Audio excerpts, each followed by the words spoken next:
محترم سامعین اکرام، مسلم شریف کی ایک حدیث میں حضرت ابو ہریرہ رضی اللہ تعالیٰ عنہ رسول اللہ صلی اللہ علیہ وآلہ وسلم سے روایت کرتے ہیں کہ آپ صلی اللہ علیہ وسلم نے فرمایا، اس ذات کی قسم جس کے قبضے میں محمد صلی اللہ علیہ وآلہ وسلم کی جان ہے، اس امت میں سے جو شخص بھی خواہ وہ یہودی ہو یا عیسائی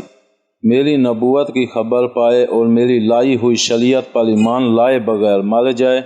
وہ دوست کی ہے۔ تشریح میں لکھتے ہیں کہ اسلام ایک آفاقی مذہب ہے جس کا دائرہ اطاعت میں آنا تمام کائنات کے لیے ضروری ہے، اور اللہ کی جانب سے بھیجا ہوا ایسا بین الاقوامی قانون ہے جس کی پیروی دنیا کے ہر شخص پر لازم ہے۔ اسی طرح پیغمبر اسلام صلی اللہ علیہ وآلہ وسلم کی رسالت اور آپ صلی اللہ علیہ وآلہ وسلم کی نبوت چونکہ عالمگیر اور بین الاقوامی ہے، ہر دور کے لیے، ہر قوم کے لیے اور ہر طبقے کے لیے، اس میں کسی کا استثناء نہیں ہے۔ اس لیے آپ صلی اللہ علیہ وسلم کی رسالت پر ایمان لانا اور آپ صلی اللہ علیہ وسلم کی لائی ہوئی شریعت پر عمل کرنا سب پر یکساں فرض ہے، خواہ کوئی کسی قوم، کسی ملک اور کسی طبقے سے تعلق رکھتا ہو۔ اس حدیث میں یہودی اور نصرانی یعنی عیسائی کا ذکر اس بنا پر کیا گیا ہے کہ یہ دونوں قومیں خود اپنا ایک دین اور ایک شریعت رکھتی تھیں، ان کی اپنی اپنی آسمانی کتابیں تھیں جن کو مدار عمل و نجات ماننے کا ان کو اللہ کی طرف سے حکم تھا۔ اس لیے ان کا ذکر کر کے اس طرف اشارہ کیا گیا ہے کہ جو خود اپنے پیغمبروں کی لائی ہوئی شریعت اور اللہ کی جانب سے بھیجی ہوئی کتابوں کے تابع ہیں اور جن کا دین بھی آسمانی دین ہے جو اللہ تعالیٰ ہی کا اتارا ہوا ہے،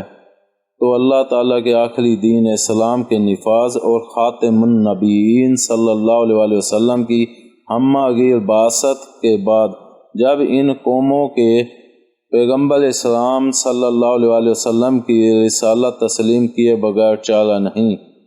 اور شریعت اسلام کے دائرے میں آئے بغیر ان کی نجات ممکن نہیں، تو پھر وہی قومیں اسلام اور شریعت اسلام پر ایمان و عمل کے بغیر ابدی نجات کیسے پا سکتی ہیں، جو کسی آسمانی دین کی پابند بھی نہیں ہیں، جن کے پاس کسی پیغمبر کی بھیجی ہوئی کوئی کتاب بھی نہیں ہے اور جو اللہ کے بھیجے ہوئے کسی نبی اور رسول کے پیرو بھی نہیں ہیں۔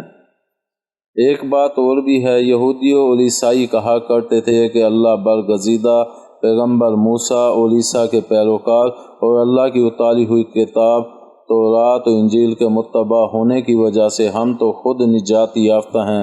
جنت تو ہمارا پیدائشی حق ہے، ہمیں کیا ضرورت ہے کہ رسول اللہ صلی اللہ علیہ وسلم کو اپنا رسول مانیں اور اسلام کو اپنا دین۔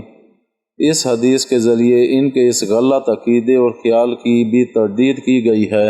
اور ان پر واضح کر دیا گیا کہ پیغمبر اسلام کی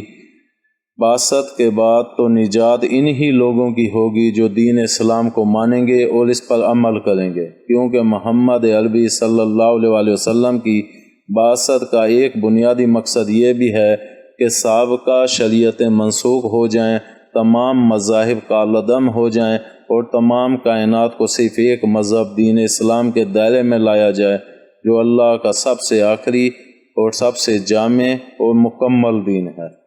امید ہے آپ کو ہماری یہ ویڈیو پسند آئی ہوگی۔ پسند آنے کی صورت میں لائک کریں، کمنٹ کریں اور شیئر کرنا مت بھولیں۔ ملتے ہیں اگلی ویڈیو تک، اللہ حافظ۔